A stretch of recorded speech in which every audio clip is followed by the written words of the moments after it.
Ayan. So ito guys, meron akong papakita sa inyo. Nag-yellow itong high side nya. So kargaan natin ng preyon o refrigerant. Yun, okay na. R22.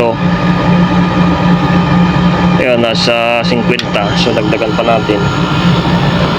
So natunaw na yung yellow nung nadagdagan natin ng refrigerant na R22. So ganun lang guys, minsan yung yun ang problema, yung kulang ng refrigerant. Yan, kung ito naman ang nag-yellow, minsan ay ipit yung suction pipe natin. Ayun guys, so nasa 60. Okay na, pwede na, may masisingil na ang kumpanya. So ito guys, na medyo nag-ano dito siya, nag-indicate siya ng langis. Kapitan ko na lang. Ayan.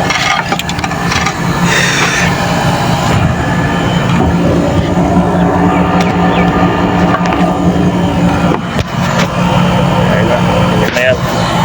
Wala nang video yan.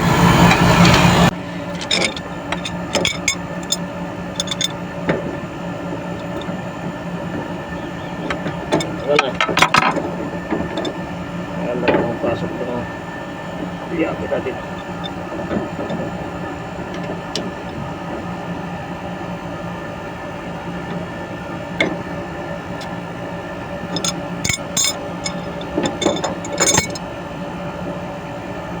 Kasi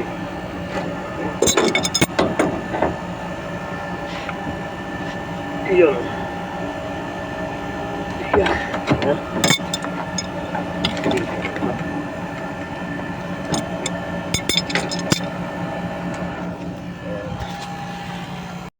Natapos na nating hapitan.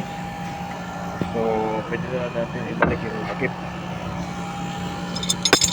Ito. At lilipat tayo sa kabila.